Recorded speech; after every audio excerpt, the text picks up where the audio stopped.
Christine Guevara. Now, Christine, you've been in court all day covering a fairly graphic trial. Yes, this is for David Thompson. He is accused of murdering a woman by the name of J.C. Wilkerson back in May 25th of 2022 at the Lodge Apartments.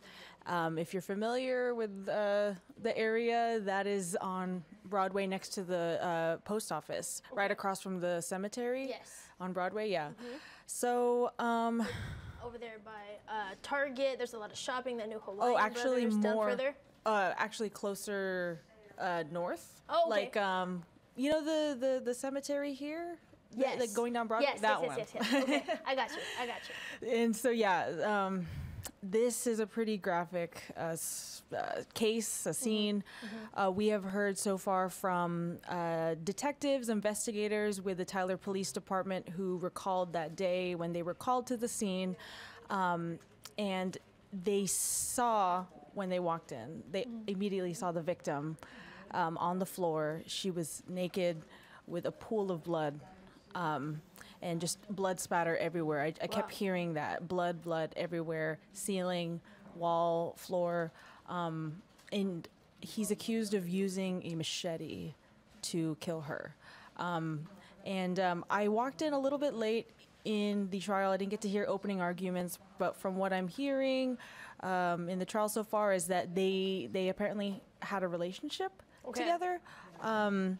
And I did some research too. J.C. Wilkerson used to work at Nicholas Pet Haven. Okay.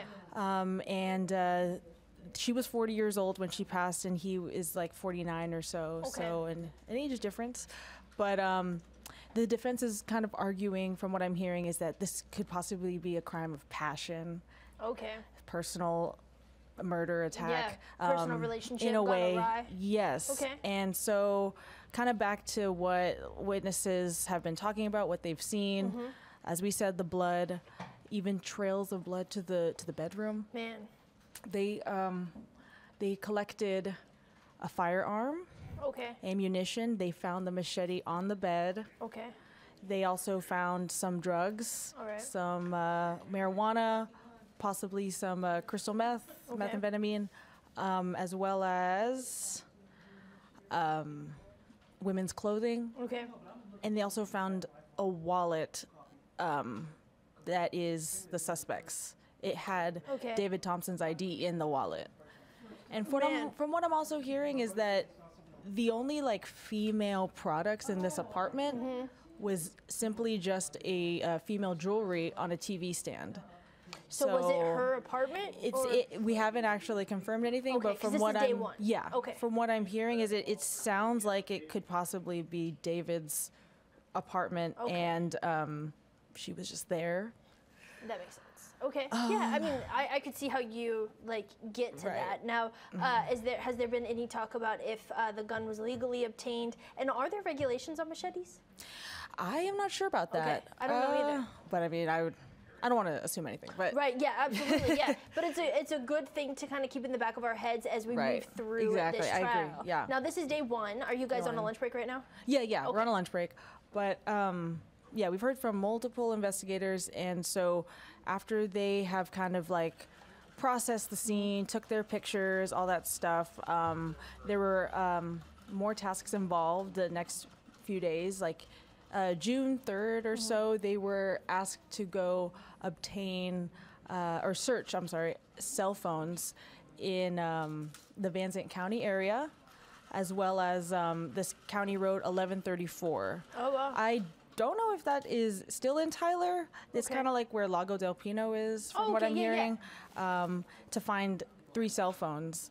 And the reason why they were told to do that is because they were able to find the suspect, David Thompson. He apparently turned himself in to Lindale Police, and he told police where to find these. So we heard that.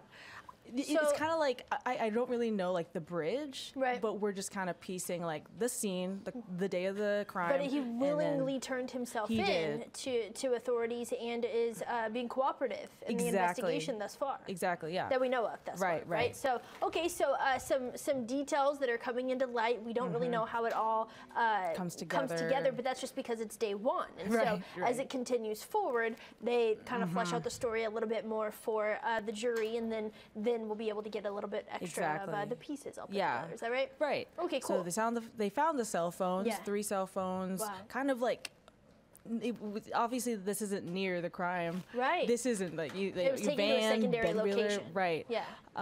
Even a hammer was discovered. So yeah, that's kind of really all I can share at this time. Yeah, of course. And so later on, what are we expecting for the rest of the day? We are still in the state. Okay. And we have heard from, like I said, multiple investigators. We just ended on one. He is a sergeant with the Tyler Police. Okay. And he was talking about something kind of crucial that I'll mention. One last thing. Yeah. They got a call from someone about about them seeing a white Jeep drop off trash behind the mall in their dumpster. Oh, wow. So, of course, Tyler Police went out to check, didn't find anything like valuable in that dumpster, that trash, but they did take note of that white Jeep. And so they obtained a search warrant to search that white Jeep. They got it, and they found that there were 2 license plates in the front floorboard of the car. Those license plates were registered to that white Jeep, but the license plates that are actually attached to the front and the rear were stolen, and they belong to a different Jeep. Oh. So that's kind of like yeah. And then even in the car, they also found like an orange construction like shirt. And if you've seen his mugshot, he's wearing that orange construction shirt. And they also found a hospital ID bracelet around the gear selector that read J.C. Wilkerson, who is the victim. Yeah. So man, okay, so this is like there's a ton of evidence here in so many different places. All throughout East Texas. I'm talking different city, different counties. Yeah.